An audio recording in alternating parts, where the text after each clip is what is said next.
نے جو انٹرویو دیا ریڈیو کو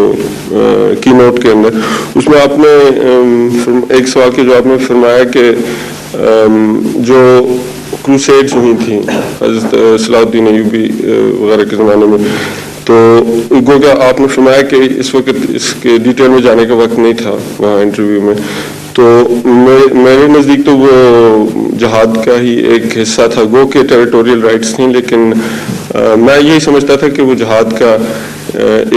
کی ایک قسم ہے، کیونکہ مسلمانوں کی بیت المقدس کے لیے میں نے کیا کہا انٹرویو میں؟ نہیں، آپ نے یہ فرمایا کہ دس از ڈفرنٹ، اس سے یہ غلط اثر مل سکتا ہے کہ وہ اس لیے میں نے تفصیل سے بات وہاں نہیں کی کہ ایک لمبا مسئلہ ہے، جہاد کی مختلف قسمیں ہیں جی۔ ایک وہ جہاد ہے جو خالصتاً مذہب دبانے کے لیے، ہاں جی بیٹھی تھی، مذہب دبانے کے لیے اور مذہبی معاملات میں روکنے سے کی خاطر جہاد کے لیے کوئی زبردستی کرتا ہے، وہ جہاد ہے جو اول درجے پر، قتال میں سے اول درجے پر وہ جہاد ہے۔ لیکن یہ سارے جہاد میں ضمن میں نے یہ بتانا میں شاید وہاں ذکر بھی کیا ہو، اول جہاد تو ہے نفس اور مال سے دین کی خدمت کرنا اور تبلیغ کرنا،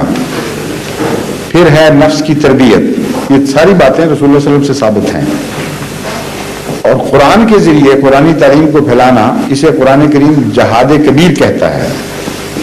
وجاہدوا بہ جہادا کبیرا۔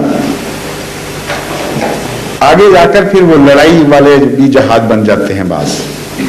ان میں اول درجے پر وہ جہاد ہے کہ جب کوئی قوم کسی مذہب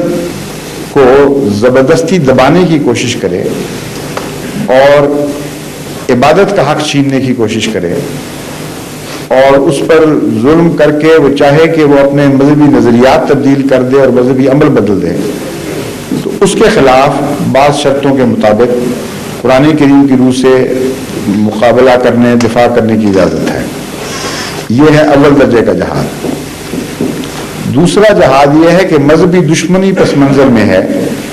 لیکن سیاسی، بظاہر سیاسی اور ٹیریٹوریل جنگ ہے، لیکن بنیاد اس کی مذہبی دشمنی ہے، یہ بھی جہاد ہے۔ چنانچہ سلطان صلاح الدین ایوبی نے جو جہاد کیا ہے وہ خالصتاً اسلام کے جذبے کی خاطر عیسائیت کی اس دشمنی کے جواب میں تھا جنہوں نے ٹیریٹوریل قبضہ کرنا چاہا، مذہب میں تبدیلی نہیں چاہتے تھے وہ زبردستی، یہ میں فرق کرنا چاہتا ہوں، لیکن وہ ٹیریٹوریل قبضہ چاہتے تھے صرف اسلام کی دشمنی کی وجہ سے اور عیسائیت کی محبت میں۔ تو جو کچھ انہوں نے کیا جہاد تھا، جو لوگ شہید ہوئے اس میں وہ جہاد میں شہید ہوئے، اس میں کوئی شک نہیں ہے،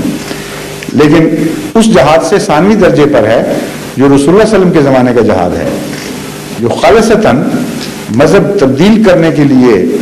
کوشش کے جواب میں تھا۔ تیسری جہاد کی قسم وہ ہے جو رسول اللہ صلی اللہ علیہ وسلم فرماتے ہیں کہ مومن اپنی ملکیت کے حفاظت میں اگر مارا جائے تو وہ بھی شہید ہے، یعنی انسانی جرأت اور مردانگی کے مقام کو آگے بڑھانے کی خاطر بڑی عظیم تعلیم ہے یہ، کہ تم ڈرپوکی نہ دکھاؤ، بزدلی نہ دکھاؤ، جو چیز تمہاری ہے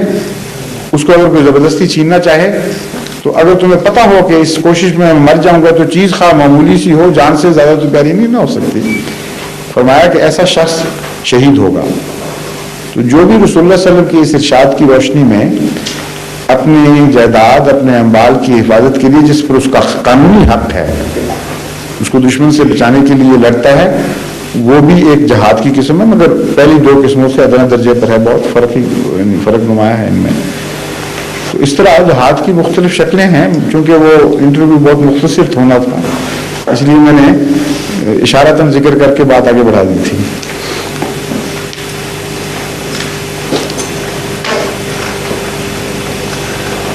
مگر جہاد کی اور شرطیں بھی ہیں، امام کی طرف سے امام ہونا، اس کی اجازت حاصل ہونا، اور پھر خدا کا وعدہ ہے کہ جو سچا جہاد ہے اس میں خدا مدد کرے گا۔ اگر کسی جہاد میں، ہم جہاد جسے کہتے ہوں، اللہ کی مدد نہ آئے تو ہمیں پھر کیا حق ہے اس کو جہاد کہنے کا؟ کیونکہ ہے کوئی، آپ کسی سے وعدہ کریں، کسی بچے سے کہ اس شخص سے لڑ پڑو، میں ذمہ دار ہوں، میں تمہارے پیچھے کھڑا ہوں، یہ مارے گا تو میں اس کی جان نکالوں گا، اور اس کو لڑا دیں اور وہ اتنا مارے آگے سے کہ ہلکان کر دے اور آپ کھڑے تماشا دیکھتے رہیں تو آپ کے اوپر حرف نہیں آئے گا. پھر قرآن کا جو جہاد ہے اس میں خدا تعالیٰ نے وعدہ کیا ہے ان اللہ علی نصرہم لقدیر. پہلی اجازت کی جو آیت ہے اس میں یہ درج ہے کہ خدا ظالموں سے طاقتوروں سے تمہیں اجازت دیتا ہے مقابلے کی، لیکن اس لیے نہیں کہ کمزور آدمی کو طاقت سے لڑا کے مروا دے، طاقتور سے لڑا کے مروا دے، اس شرط کے ساتھ کہ ان اللہ علی نصرہم لقدیر. خدا تعالیٰ خود قادر ہے اس بات پر کہ تمہیں ضرور فتح دے گا. اب رسول اللہ صلی اللہ علیہ وسلم کے زمانے میں یہ وعدہ پورا ہوا تھا کہ نہیں؟ کتنے بڑے بڑے غالب دشمنوں کے مقابل پر یہ وعدہ پورا ہوا، یہاں تک کہ کسریٰ کی عظیم الشان حکومت کے مقابل پر بھی کوئی حیثیت ہی نہیں تھی عربوں کی، اور چند ہزار مسلمان فوجیں لاکھوں پر فاتح ہوتی چلی گئی. تو خدا تو وہ ہے جو جہاد کی اجازت دے کر اس میں فتح کی ضمانت بھی دیتا ہے. تو سب سے بڑا فیصلہ کن امر کوئی چیز جہاد ہے کہ نہیں، یہ ہے امر اصل، کہ جو اصل جہاد ہے حقیقی، جو مذہبی جہاد جسے ہم کہتے ہیں، اس میں خدا کی ضمانت ہے کہ وہ ضرور فتح دے گا. اگر وہ فتح نہ ہو اور مار پٹنی شروع ہو جائے، جو پہلا وہ بھی ہاتھ سے نکلتا رہے اور عارضی واقعہ نہ ہو، مسلسل یہی شکل ہو، تو پھر ہمیں کوئی حق نہیں ہے کہ اسے جہاد کہیں، ورنہ نعوذ باللہ خدا کو جھوٹا کہنا پڑے گا.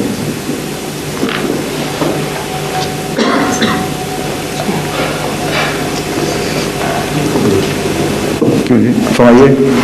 آپ کا تشریف لائیں ڈاکٹر صاحب، آپ کب آئے ہیں؟ اچھا. Yes, after I have already permitted him after that.